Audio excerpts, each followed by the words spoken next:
Let's talk about chronic pain. Hey Healthy Hot Girls, my name is Janie. Welcome to my channel, Janie Marie Health. I've been posting on YouTube for a little over a month now, and I am so excited to share this new video with you guys. I have been really thinking about what I've been wanting to talk about lately, and today I really want to focus on something that's very, very important to me, which is chronic pain. Chronic pain is something that many people deal with, and I feel like it's not talked about enough, especially when it comes to women dealing with chronic pain. Women are often not given the pain treatments that they are needed, just in general. For example, when someone gets an IUD, they're told to take a little bit of Motrin and they'll be fine. They literally pinch the cervix to insert an IUD, but when a man goes to get a vasectomy, they're given Valium. They're given crazy drugs. So I just want to talk about my perspective on chronic pain as a woman and how I have been dealing with it on my own, as well as what I've been talking with my doctors about, and just how I've gone through my journey and figuring out what works for me, what doesn't work for me, and just where I'm at today and how I feel about it. That was a little bit of a tangent on women's health, which I'm very passionate about, but we'll get to women's health specifically, and there's a hair in my... We'll get to the whole women's health thing another day. Today, we're going to talk about me and my journey with chronic pain. So, how did my chronic pain start? I'll just start by, telling you the story. I fractured my spine when I was 13 doing gymnastics. When I did break my back, I was on floor and I was tumbling. I was doing a round off back handspring, layout 1.5 twist. I had never done this skill on the floor before. And I asked my coach if I could go warm it up on the rod floor, which, if you're not familiar with gymnastics floor terminology, it's basically the in-between of a trampoline and the floor that you tumble on. So it's a little bit more bouncy, and at the end of a rod floor, there's typically a lot of really cushiony mats that you can land on, and it can really help take the impact if you happen to mess up your tumbling pass. So I asked if I could go warm it up on the tumbling floor because I had literally never done it before on the floor. I had only done it on the trampoline floor, like the trampoline runway. On the tumble track, that's what we call it. But my coach gave me some attitude when I asked to do this. Something along the lines of, if you really think you need to, sure, but you don't need to, and you need to just do it. So if you're not familiar with athletics, or specifically coaching when it comes to gymnastics or intense sports like gymnastics, when your coach talks to you like that, you do what they want you to do. You don't do the thing that they're sassing you about, because then you're going to get in trouble.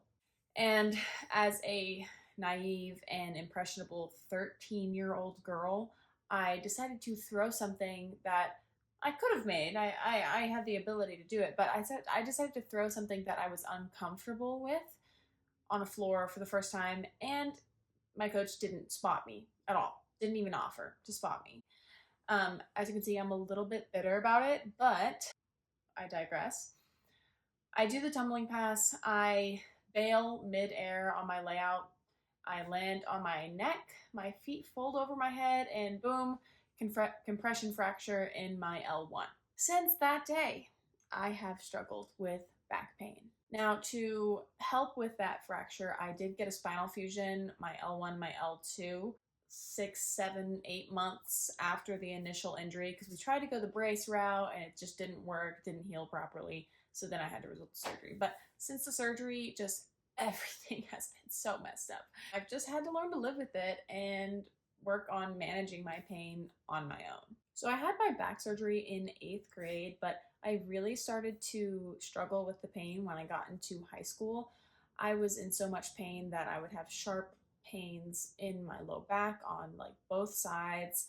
I would have shooting pains down my legs into my feet. My feet would go numb sometimes, like not my entire foot, but my heels would go numb. Sometimes my toes would lose feeling. They'd turn very like white, which I don't know why they would do that. But I would get numbness, tingling, shooting pains all the way down my legs. And it just made continuing my sports very difficult at sometimes, because after I quit gymnastics, I went to diving because that was the closest thing I could get to flipping and doing the thing that I really loved, which was gymnastics. But anyway, so how did we treat my pain initially when I first started having the real chronic problems with the pain after my surgery? Thank you for asking. I would love to tell you. So first, what we did is I would go to a heck of a lot of physical therapy. Now, I believe in physical therapy. I love physical therapy. I'm literally starting school to become a DPT next month. Okay. I started a lot of physical therapy. I also started going to a Rosti a lot. I had already been, but this was like, I've gone recurring so many times for my back to a Rosti, and it does help, but my insurance does not cover it, so it's really expensive. So I can't rely on that. I'm getting ahead of myself. Initially, I went to physical therapy, okay? And it helps. It helped, but that only lasted for so long. I don't know many 15-year-olds, 16-year-olds that come in to see me in the clinic I work at that keep up with their exercises at home. I was one of those 15, 16-year-olds that didn't keep up as I should. But I did work out for 30 hours a week. I was fit. I was taking care of myself. I was eating enough food. I was working out, doing cardio, doing my ab workouts, doing everything I needed to do, besides like specific exercises they gave me at physical therapy. But there should be no 16-year-old kid that's dealing with chronic pain that shouldn't be able to be managed by regular exercise. And that's what I was dealing with. Hey, what's up? It's Editing Janie. I just want to add in right here that I did do my exercises. Like it kind of seems like I didn't do them the way I was talking here, but I did them. I just like didn't keep up doing them as much as I should have. I was just a 15-year-old that wasn't consistent. Okay? Anyway, thanks. It's very hard on your mental state when you're that age, because for me at least, it was very new to be in pain so consistently. Okay, I think I got a little bit ahead of myself. So I was having brief spouts of pain throughout like my first few years of high school, but it wasn't until I was probably 17 or 18, probably 17, that I was having long spouts of pain where I was in pain every day. Now, when I started to have these longer spouts, it was small amounts of pain that just were prolonged over weeks.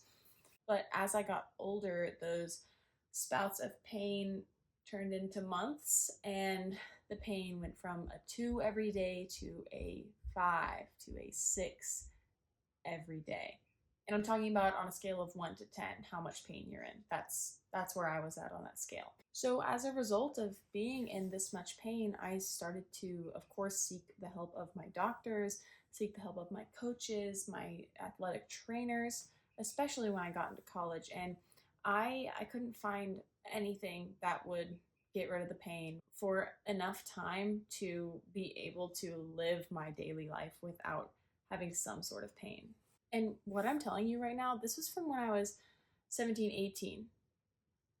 I am 22 years old and I'm still dealing with chronic pain. And now it's not just my low back from when I had my spinal fusion. Now it's my upper back.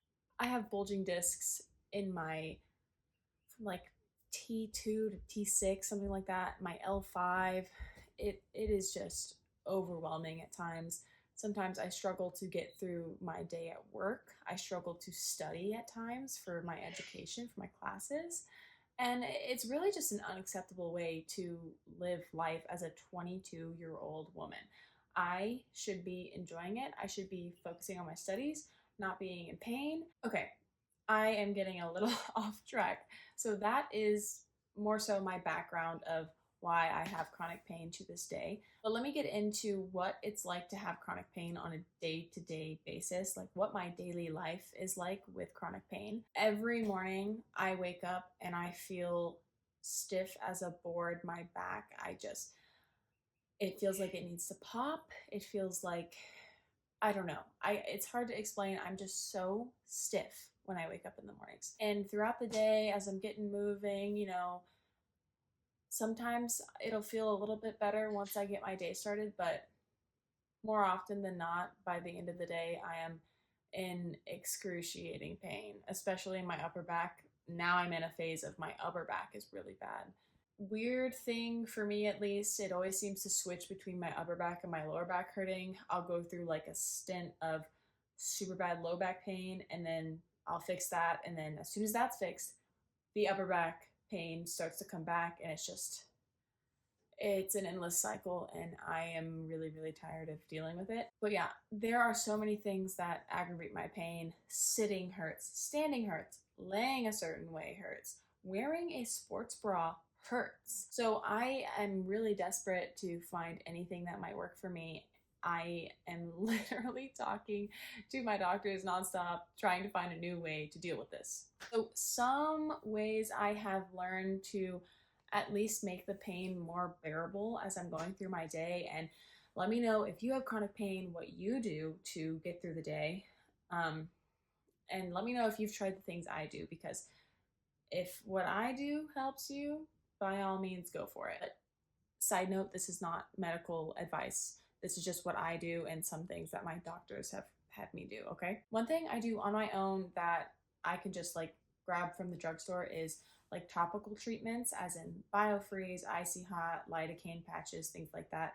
I have prescribed lidocaine patches from my doctor, which help to an extent, but I haven't found that they provide any long term relief. But you can get lidocaine patches at the store. I find the ones that have menthol in them to be more relaxing, because I feel like the iciness, the tingliness that menthol provides when it's like on your skin with a lidocaine patch, it's more of like a distraction from the pain. At least that's how I view it. But yeah, that Biofreeze, chef's kiss. I love Biofreeze.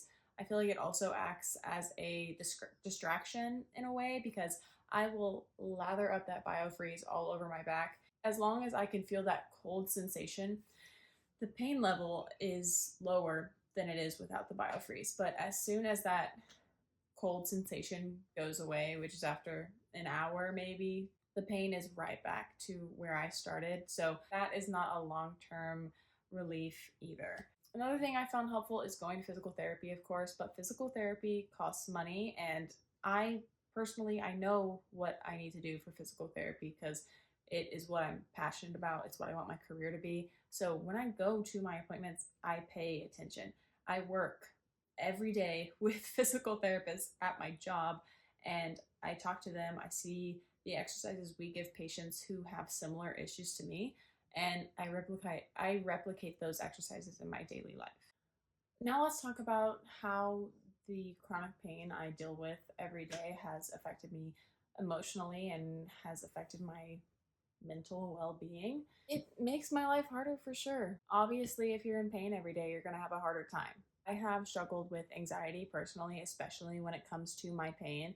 I worry that I'm never going to not be in pain, or that when I do have a day where I don't hurt, that it's just that day and I'm not going to feel that way again for weeks, if not months, okay? It is a very stressful thing. So I have had to work to find coping mechanisms for myself.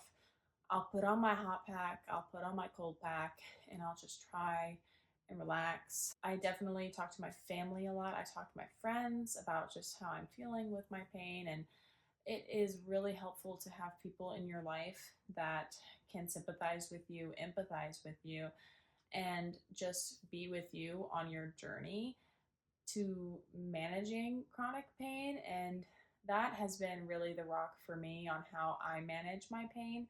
So, if you're dealing with chronic pain like me, make sure you have people in your life that can understand what you're going through and are willing to be there for you when you are in times of pain. My mom does not give massages, that's like not her thing. But when I am like super bad, I'm not doing okay with my pain, she will come in my room. She'll put the lotion on my back and she will help me the best that she can. And same with my dad, but he is more of the masseuse of the family. But my parents would do anything to help me with it. My friends, my boyfriend, everybody, they just know that this is something I struggle with. So if I want to talk to them about it or if I'm struggling with it, they're there for me, and that really helps me sleep at night. So, as I've said, there's been a lot of stuff that has not worked for me so far, or they have worked, but it's very short term results when I'm looking for long term helpful things to do. So, what am I looking to do now? Okay, like I'm not gonna live the rest of my life just in pain all the time. So, what am I gonna do? I have currently been talking with my doctors just about what possibly I could do next. And the next thing I'm gonna try is acupuncture, which I'm a little nervous about. I've never done acupuncture before, so they're just gonna put a whole lot of needles all in me, and hopefully that makes me feel better. But I will definitely have to let you guys know about that. And if the acupuncture doesn't work, I'm going to go to dry needling. My phone keeps stopping the recording because it says I have no storage, but I literally have over 100 gigs of storage left on my phone. So I don't know why it's doing that. So if the video seems a little bit like choppy, like I'm jumping from place to place, it's because when I thought I was recording, I wasn't recording. And it's hard for me to backtrack my train of thought at sometimes. So I'm going to try and pick up where I'm leaving off. So bear with me. I'm sorry about that. As I said, if the acupuncture doesn't work for me, I'm going to go to dry needling. Dry needling is something that is like acupuncture, but it's almost like acupuncture on steroids. The needles are a little bit bigger. It's a little more invasive, if you will. I've heard it can be painful, but the results are just immaculate, super amazing. I've heard great things from all the patients I've talked to that have done it. So if the acupuncture isn't working, I will definitely give it a try because, I mean, why not? I'm willing to do anything. So yeah, guys, that is currently what I am doing for my chronic pain and the things that I'm going to be trying. Another thing that my doctor said we should try, since we're thinking out of the box because I've been having problems for so long, is talking about nutrition and how changing diet can affect and have benefits for people with chronic pain. She sent me an article about it, so I'm going to read that research article and see what I think and talk with her, maybe get a nutritionist. I don't know, it's fine. I'll try anything. Overall, my key takeaway from my journey so far with chronic pain is that even though it can be so hard and some days I shut down, I'm in agony and I can't do anything, is to keep pushing because even though you're going to have a bad day, the next day could be better. And, you know, I strive to have a better day than the day before always. So that is my key takeaway from this. Don't stop trying. If you're having chronic pain, I urge you to talk with your doctors, talk with your loved ones, and try new things, okay? Like, don't limit yourself to the stereotypical ways to fight chronic pain, okay? If those don't work, use them as a stepping stool to try something else, okay? Do your research, Google everything, okay? Use Google Scholar to find academic articles based on real research. They are so worth your time, I promise. Please do your research. If you have ever struggled with chronic pain, I want you to share this video with somebody. Share this video with someone you know also struggles with chronic pain because I'd love to get a conversation going on what you guys do, and maybe we can comment on what you do, what I do, see what works for everybody. That way, you know, we can kind of create a community so that we can come to the end of our chronic pain and find ways to live our lives with a better quality of life. I encourage you to share your experience down below in the comment sections. I would love to read them and chat with you guys. And make sure you leave this video a like. And if you like the content that I've been putting out lately, please subscribe to the channel. You'll become a part of the Healthy Hawk Girl family, and I'd love to have you. And be sure to check back every Sunday for a new video. I am really working hard to stay consistent for you guys, so I really appreciate you watching this video in its entirety. I can't tell you how much it means to me. I was nervous to make YouTube videos to start with, but now that I'm doing it, I'm enjoying it and I'm doing it for myself and I'm doing it for you. So I'm gonna keep up with it as best as I can. But anyway, thank you so much for watching. Make sure you follow me on Instagram and on TikTok at janie.marie007. And again, please subscribe so that I can keep making these videos for you guys. But that's it. Thank you so much. Love you.